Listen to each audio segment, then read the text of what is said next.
제1품 도리천궁 신통품. 이와 같이 나는 들었다. 한때 부처님께서 도리천에 계시면서 어머님을 위하여 설법하셨다. 그때 시방의 한량없는 세계에서 말로 할례할 수도 없는 그 모든 부처님과 큰 보살마하사리 모두 다 이 법회에 모여서 찬탄하셨다. 석가모니 부처님은 능히 오타각세에서 불가사의한 큰 지혜와 신통력을 나투사 억세고 거친 중생을 조복하여 고락의 법을 알게 하신다 하고 각기 시자를 보내시어 부처님께 문안을 드렸다. 이때 부처님께서 웃음을 머금으시고 백천만억의 큰 광명의 구름을 놓으시니 이른바 대원만 광명운, 대자비 광명운, 대지해 광명운, 대반야 광명운, 대삼매 광명운, 대길상 광명운, 대복덕 광명운, 대공덕 광명운, 대귀 광명운, 대찬탄 광명운이었다. 이러한 말할 수도 없는 광명의 구름을 놓으시고는 또 여러 가지 미묘한 음성을 내시니 이른바 보시바람이름, 지게바람이름, 인욕바람이름, 정진바람이름, 선정바람이름, 지혜바람이름, 이른바 자비음, 희사음, 해탈음, 무르음, 지혜음, 대지혜음, 사자후음, 대사자후음, 울뢰음, 대울뢰음이었다. 이러한 말할 수도 없는 음성을 내시니 사바세계와 타방국토에 있는 무량억수의 천룡 귀신들도 도리천궁으로 모여들었다. 이를테면 사천왕천, 도리천, 수연마천, 도솔타천, 화락천, 타화자재천, 범중천, 범보천, 대범천, 소강천, 무량광천, 광음천, 소정천, 무량정천, 변정천, 복생천, 복외천, 광과천, 엄식천, 무량엄식천, 엄식과실천, 무상천, 무변천, 무열천, 신견천, 선현천, 색구경천, 마해수라천 내지 비상비비상처천의 온갖 하늘물이며 용의 물이며 귀신의 무리들이 법회에 모여들었다. 그뿐만 아니라 또 타방국토와 사바세계에 있는 해신, 강신하신, 수신, 산신, 지신, 천택신, 묘가신, 주신, 야신, 공신, 천신, 음식신, 초목신 따위의 신들도 모두 법회에 모여들었다. 또한 타방국토와 사바세계의 모든 큰 귀왕들인 이른바 악목귀왕, 담열귀왕, 담정기귀왕, 담태란귀왕, 행병귀왕, 섭독귀왕, 자심귀왕, 복리귀왕, 대경귀왕 같은 이런 귀왕들도 모두 다 법회에 모여들었다. 그때 석가모니 부처님께서 문수사리법왕자 보살마하살에게 말씀하시길 내가 여기에 모인 모든 부처님과 보살들과 천룡 귀신들을 보느냐? 지금 이 세계와 타방세계, 이 국토와 타방국토에서 지금 도리천에 모여들어 법회에 참석한 자의 수요를 내가 알겠느냐? 문수사리보살이 부처님께 아뢰었다. 세존이시여, 제 실력으로는 설사 천겁동안을 헤아린다고 하더라도 능히 그 수요를 알지 못하겠습니다.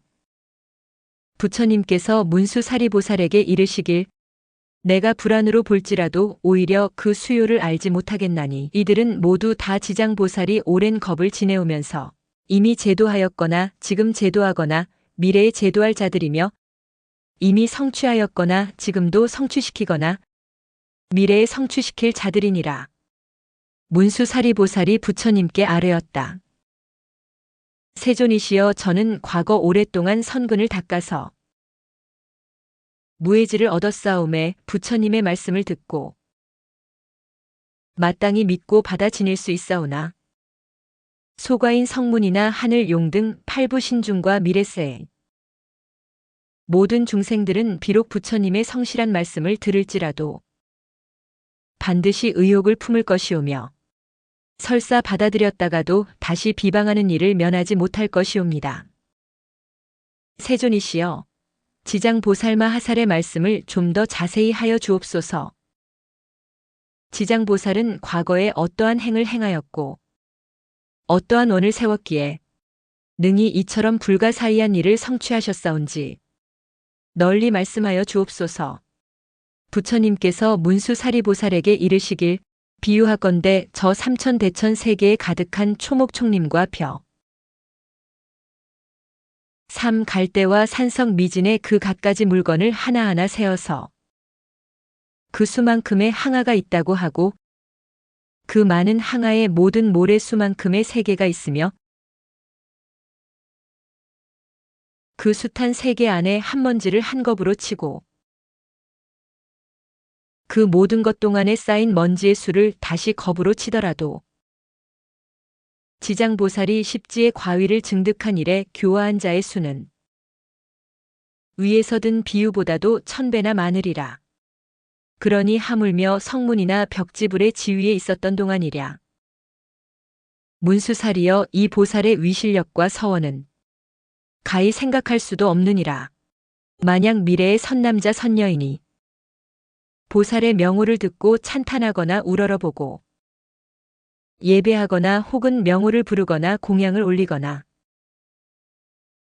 또는 형상을 그림으로 그리거나 조각하여 만들거나 형상에 칠을 올리거나 하면 이 사람은 마땅히 100번을 33천에 태어나 영영 악도에 떨어지지 않게 되느니라. 문수살이여, 이 지장보살마하살은 저 머나먼 과거 말로는 말할 수 없는 겁전에 큰 장자의 아들이었느니라.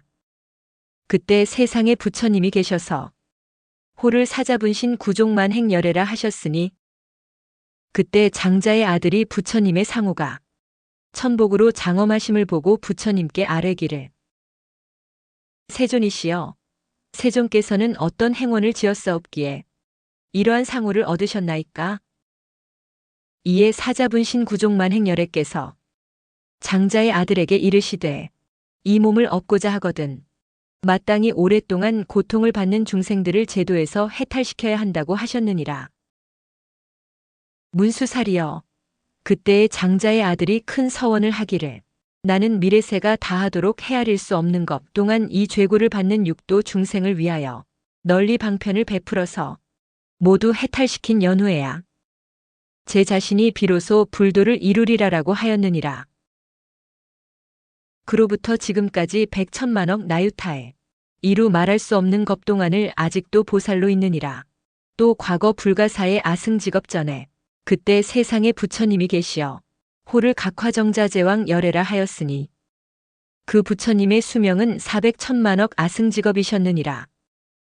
그 부처님의 상법 동안에 한바라문의 딸이 있었으니 그는 숙세에서 깊고도 두터운 복을 심어 여러 사람들로부터 흠모와 존경을 받았으며 가거나 있거나 앉거나 눕거나 간에 모든 하늘이 그를 옹호하였느니라. 그러나 그의 어머니가 삿된 것을 믿고 항상 삼보를 업신여겼으므로 그 딸은 여러 가지의 방편을 베풀어서 그의 어머니에게 권유하여 바른 생각을 내게 하였지만 어머니는 온전한 믿음을 갖지 못한 사이에 목숨을 마치고 그의 혼신은 무간지옥에 떨어졌느니라.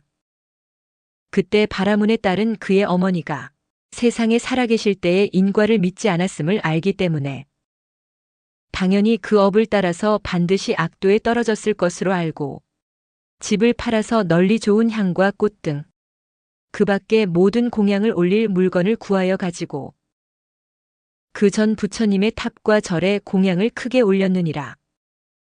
그때 바라문의 딸은 각화정자제왕 열애의 형상이 한 절 안에 모셔져 그 그림의 위용이 장엄하고 두루원만 구족함을 보고 바라문의 딸은 더욱 우러러 예배 공경하는 마음을 내어 혼자 생각하기를 부처님의 명호는 대각이시라 온갖 지혜를 다 갖추셨으니 만약이 세상에 계실 때라면 나의 어머니가 돌아가신 뒤에 부처님께 와서 물으면 반드시 나의 어머니 가신 곳을 알려주실 것이 아닙니까? 하고 울면서 오래도록 부처님을 우러러보고 기도하였더니 그때의 호련히 공중에서 말소리가 들려오되 우는 자여 성녀야, 너무 슬퍼하지 말라. 내 이제 내 어머니의 간 곳을 알려주리라. 이에 바라문의 딸이 합장하고 공중을 향하여 아뢰었다. 어떠한 싱그러우신 덕이시옵기에 저의 근심을 너그러이 풀어주시옵니까? 제가 어머니를 잃은 이래로 밤낮으로 생각하였사오나 저의 어머니가 가신 곳을 물을 곳이 없나이다. 그때의 공중에서 다시 소리가 나서 바라문의 딸에게 이르기를 나는 내가 정성을 다하여 우러러 절을 하는 과거의 각화정자 제왕 열애이다. 내가 어머니를 생각하고 사랑하는 마음이 보통의 중생들보다 배나 더하기 때문에 와서 일러주노라. 이 소리를 듣고 바라문의 딸은 감격하여 몸부림쳐서 팔다리가 성한데 없이 다쳐 쓰러지자 좌우에 있는 이들이 부축하고 돌보아 한참 뒤에 정신을 차리고 공중을 향하여 여쭈어 말하되 부처님이시여 바라옵건대 인자하신 마음으로 불쌍히 여기시어 저의 어머니가 태어난 곳을 속히 일러주시옵소서. 저는 이제 몸과 마음을 가눌 길이 없어서 곧 죽을 것만 같나이다. 그때 각화정 자제왕 열애께서 성녀에게 이르시길 내가 공양을 올리기를 마치거든 곧바로 집으로 돌아가서 단정히 앉은 후에 나의 명호를 생각하라. 그리하면 곧 내 어머니의 태어난 곳을 알게 되리라.